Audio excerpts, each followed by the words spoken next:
Bienvenue, nous sommes le lundi 26 avril 2021. Je vais partager ce que nous avons reçu ce matin. Nous allons lire Jérémie 17, versets 5 à 8. Ainsi parle l'Éternel. Maudit soit l'homme qui se confie dans l'homme, qui prend la chair pour son appui, et qui détourne son cœur de l'Éternel. Il est comme un misérable dans le désert, et il ne voit point arriver le bonheur. Il habite les lieux brûlés du désert, une terre salée et sans habitants. Béni soit l'homme qui se confie dans l'Éternel, et dont l'Éternel est l'espérance. Il est comme un arbre planté près des eaux, et qui étend ses racines vers le courant. Il n'aperçoit point la chaleur quand elle vient, et son feuillage reste vert. Dans l'année de la sécheresse, il n'a point de crainte, et il ne cesse de porter du fruit. Amen. Père, je te remercie pour ta parole qui est si chère à nos cœurs et qui nous nourrit. Je veux proclamer l'aspersion du sang de Jésus sur ce moment que nous allons partager. Je proclame l'aspersion du sang de Jésus sur chaque personne qui entend ce message. Merci Père de ce que tu fais ton œuvre dans la vie de ceux qui te cherchent de tout leur cœur. Au nom de Jésus.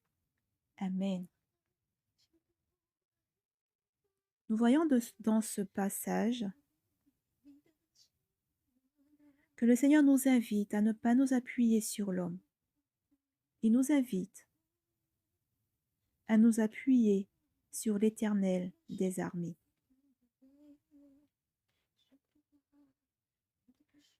Le Seigneur fait une promesse à celui qui est enraciné en lui. Il dit que cette personne est comme un arbre planté près des eaux et qui étend ses racines vers le courant. Cet arbre est nourri. Il n'aperçoit point la chaleur quand elle vient, et son feuillage reste vert. Dans l'année de la sécheresse, il n'a point de crainte, et il ne cesse de porter du fruit. L'homme qui est fermement ancré, enraciné en Dieu, n'a pas à s'inquiéter, même dans l'année de la sécheresse, l'année de la difficulté, l'année où les choses ne vont pas comme on pouvait penser, comme on aurait pu s'imaginer. Cet homme, cette femme, cet enfant, cet adolescent, il ne cesse de porter du fruit parce qu'il est enraciné en son Dieu. Il n'est point ébranlé par ce qui se passe. Il est enraciné dans la parole de Dieu. Il est enraciné dans sa relation avec Dieu. Sais-tu que Dieu est un Dieu de relation? Sais-tu que Dieu t'attend? Il a hâte de passer du temps avec toi. Il a hâte de te dévoiler ses secrets. Mais il ne dévoile pas ses secrets à ceux qui ne sont pas ses amis. Veux-tu être l'ami de Dieu? Si oui, dis-le lui. Invite-le dans ta vie. Et si tu l'as déjà fait, si tu as déjà invité Jésus dans ta vie et que Jésus te montre le Père, il te montre comment faire pour honorer le Père. Tu lis la parole de Dieu, tu lis l'Ancien Testament, le Nouveau Testament, et tu te laisses nourrir, remplir de la parole de Dieu. Et alors que tu fais ça, tu prends aussi des moments où tu parles avec ton Dieu. Tu peux parler dans ta langue maternelle. Et tu peux aussi prier selon l'Esprit de Dieu. Le Saint-Esprit est venu depuis le jour de la Pentecôte sur la terre et il est avec, le Saint-Esprit il reste avec l'homme. Le Saint-Esprit est là pour celui qui veut l'éviter.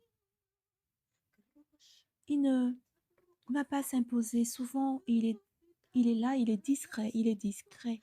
Et si tu l'invites, il viendra. Et tu vas partager un moment intime avec ton Dieu. La parole de Dieu dit, si tu viens, venez à moi, vous tous qui êtes fatigués et chargés, je vous donnerai du repos. La parole de Dieu aussi nous parle de celui qui vient et qui partage un repas avec le Seigneur. Le Seigneur aime ces moments d'échange, ces moments de communion. Tu peux demander à Dieu de te remplir de son Saint-Esprit, afin que tu reçoives le don du parler en langue. Et même plus tard, si tu persévères et si tu le demandes à Dieu, le don des langues diverses qui te permet d'aller beaucoup plus loin.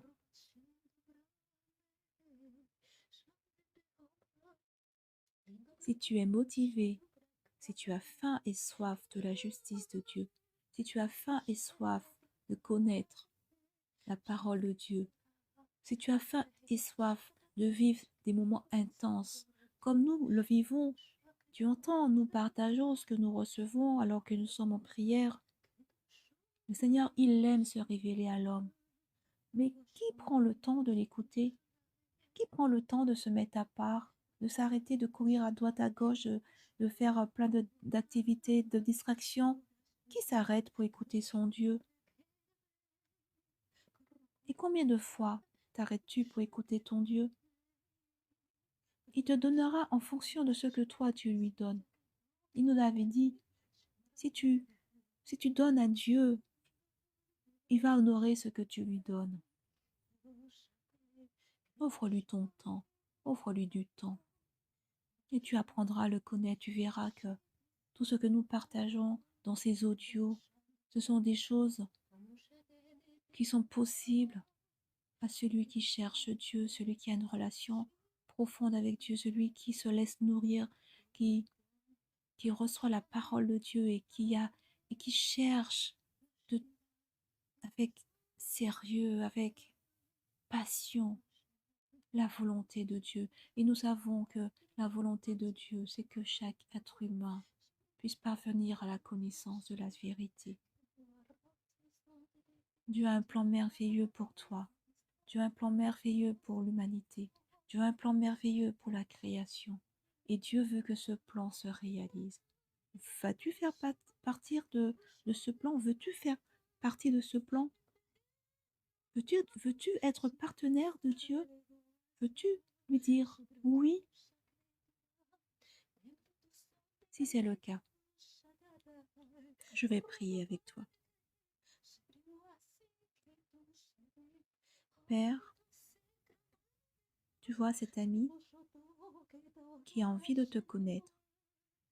Je te prie au nom de Jésus afin que tu te révèles à cet ami, afin que sa faim de toi puisse être encore beaucoup plus grande. Et tu vas honorer cette faim de toi. Tu vas donner de la nourriture à celui qui cherche, qui a faim et qui veut. Père, je te remercie pour cet ami. Merci parce que tu créeras des circonstances afin que cet ami soit nourri, qu'il reçoive de la nourriture solide, afin que cet ami puisse devenir ton ami, ton partenaire, celui avec qui tu vas pouvoir échanger.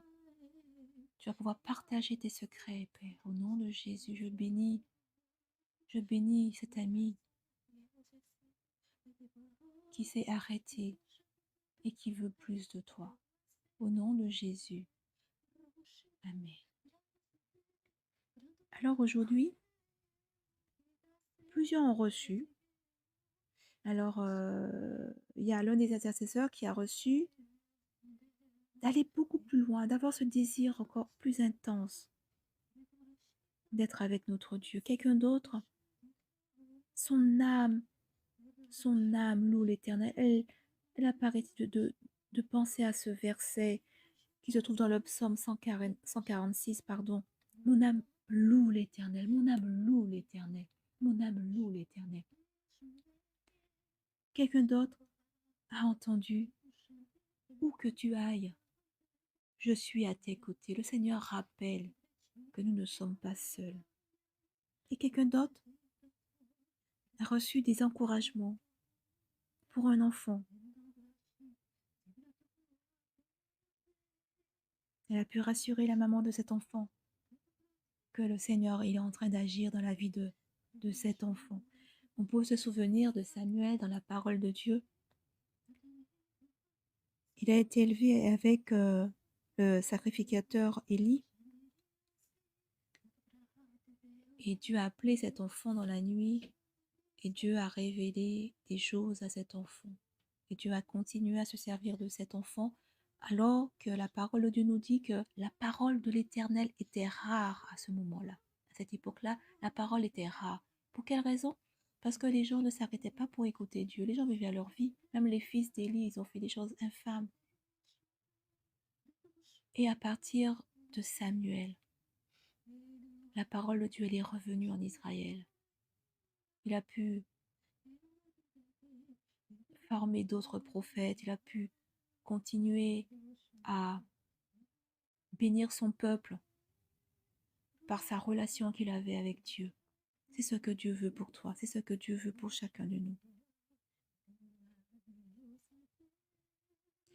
Et cette autre intercesseur disait qu'effectivement, nous avons besoin d'aller beaucoup plus loin avec notre Dieu et d'être beaucoup plus fin dans notre capacité à percevoir ce que l'Esprit nous dit.